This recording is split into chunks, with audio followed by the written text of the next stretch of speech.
First exercise of this workout is going to be the pec fly or pec deck. I like to use the fat grips on this because it allows you to distribute the tension from the machine with more surface area along your palm, but you don't really need to use one. So the pec deck is the best exercise for the pec fly, preferably not dumbbells, because of you're getting the most tension in the stretched position with dumbbells, and the problem with this is that your muscles don't produce very much contractile force down there, and you're effectively getting no tension in the fully contracted position while using dumbbells. So you're going to want to use a pec fly machine. Notice I'm changing the direction very slowly in the stretched position and also holding the contraction briefly. This is also to maintain continuous load on the muscle tissue for aggressive inroad and more metabolic stress, which is going to result in a better stimulus with this exercise. Notice as I reach a sticking point, I continue to push. On this exercise, I ended up doing a drop set simply because I started to feel a little bit of a twinge in my left biceps tendon. So I opted to drop the weight a little bit and continue the set very quickly. A drop set is appropriate when you're using a little more weight than you should have, or if you start to feel something twinge a little bit, you're going to want to use a little lighter weight to avoid injury. So I drop the weight, and then I continue another 3, 4, maybe 5 reps to complete momentary muscle failure. Right here, I'm pushing as fast and as hard as I can. This is resulting in fast twitch motor unit recruitment. Here is the pullover machine. This is probably one of the best latissimus exercises there are. Not all gyms have this piece of equipment, but if they do, definitely use it, because this involves heavily recruiting the latissimus dorsi muscle without any elbow flexion, so the biceps will not interfere with your ability to recruit and stimulate the back muscle as they do on most back exercises.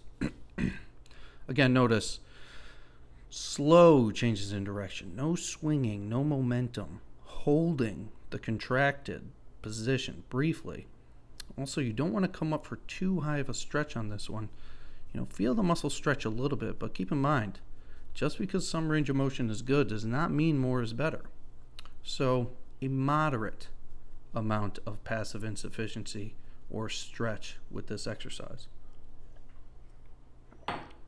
You do not want to cross your feet. You want to let your feet dangle, and do not move any other part of your body besides the shoulders and the arms. Try to keep your face and jaw relaxed. Continue to breathe, and when you reach that sticking point, as you see here, contract as hard as you can. Do not give up, and even try to hold the contracted position a little longer at the end. I think I've got about one more rep in this one. And here it goes. Even though it's really hard, notice I changed direction slowly. And now I'm contracting and pushing as hard and even as fast as I can. Continue to contract, continue to contract. Eventually the muscle's just going to outright fail.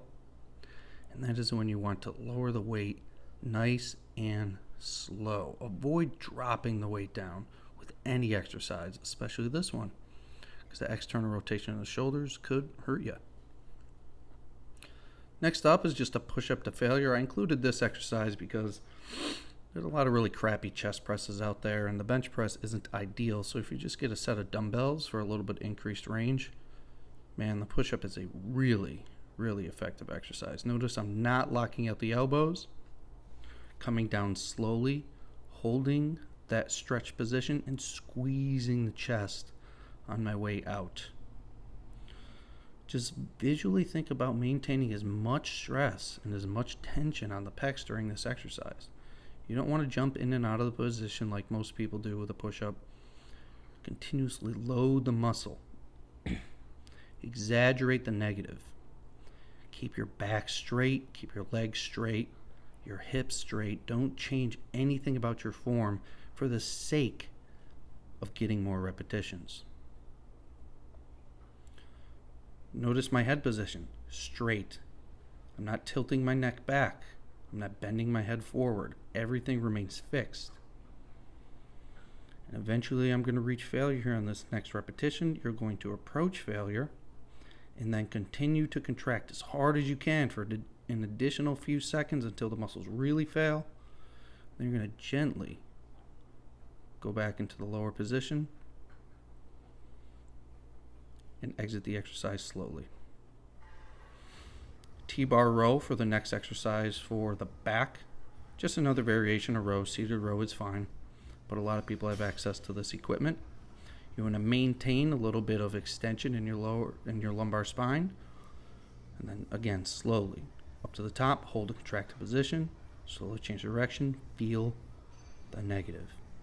Notice how nothing else in my body is moving, only my arms.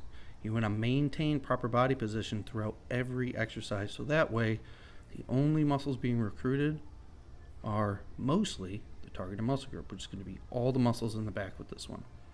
Do not round the spine, a little bit of spinal extension, head and neck in the same position. See, my head is not moving. See, I'm not looking down, not looking up. Neutral head and neck position always. Next up, knee flexion, or commonly referred to as a leg curl. This is going to work the hamstrings. Slowly start the exercise in the extended position. Just like any other flexion exercise, hold contracted position, slowly change direction. You don't need to go to necessarily full knee extension before changing direction. A very moderate range of motion is fine for this. More range of motion does not mean more muscle growth, does not mean more strength. In fact, if you extend a little bit too much, you could put yourself at risk for injury if you incorporate momentum, which most beginners will. Squeezing and contracting on this exercise is the most important aspect of this.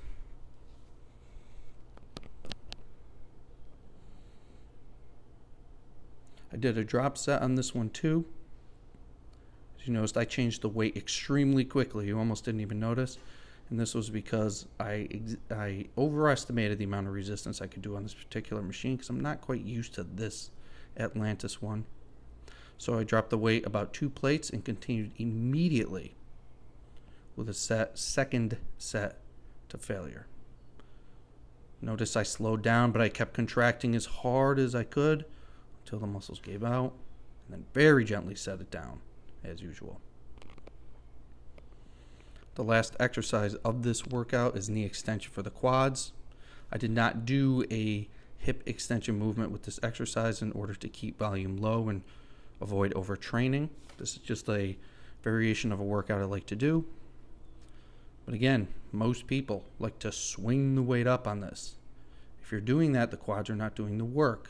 Momentum is doing the work, reducing the amount of stress on the quadriceps.